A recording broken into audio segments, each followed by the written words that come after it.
বদকার আত্মা বের হও, তোমার ঠিকানা জাহান্নাম, তো বের হয়ে আসো। একই তখন বের হতে চাবে, আর বের হতে চায় না। আবার ওর আত্মাকে যে গ্রহণ করা হবে একটা পাত্র, সে পাত্র হলো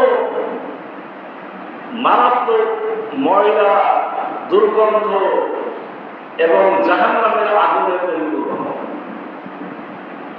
ও দেখতেই পায় যে আমাকে বের করে এখন কোথায় রাখবে।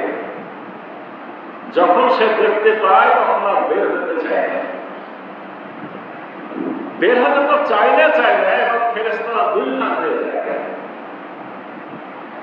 এক ভাগ পিঠের উপরে পিটাতে থাকে, বের হয়। ও তখন মুখ দিয়ে বের হতে যায়, আর এক দল ফেরেশতারা নাকে মুখে পিঠাতে থাকে। মানে মুখের কাছে আসে, আবার ভিতরে পালায় যায়, আবার পিছনে বাড়ি খেয়ে মুখের দিকে আসে, আবার পালায় যায়।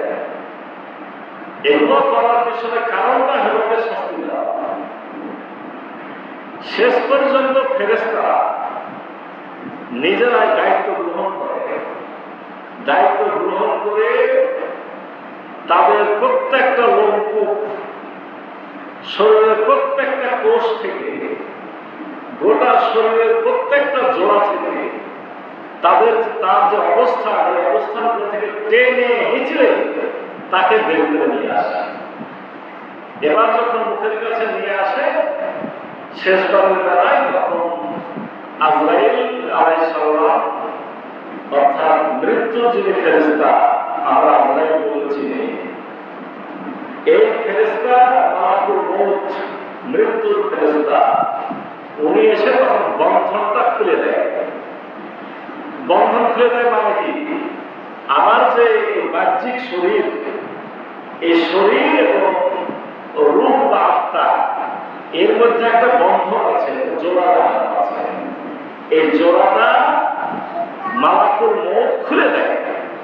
যখন খুলে দেয় তখন জীবন আয়ু শেষ হয়ে যায়, মানুষটা তখন মারা যায়। আমরা দেখি লোকটা এবার মারা গেল।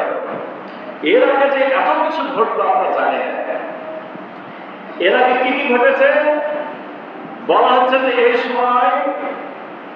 সময়ে আপনার এই বদকার আত্মা বা ফেরেশতা রূহ ঈমানও আনে, ইসলাম গ্রহণ করে।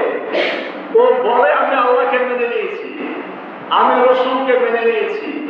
সে আল্লাহর কাছে দোয়া করে, হে আল্লাহ আমাকে একটু সুযোগ দাও, আমাকে একটু সময় দাও, আমি দুনিয়ার সব কিছু তোমার পথে খরচ করব, আমি নেককার, পরহেজগার, সালেহ বান্দা হয়ে যাব। তখনকার ঈমানের কোনো লাভ নাই।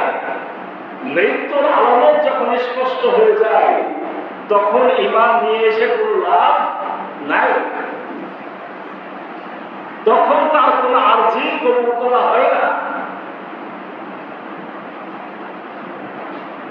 এবার আপনার কোনো কথা না শুনে তার সময় যেহেতু শেষ, আমরা দেখতে পেলাম সে এখন মারা গেল।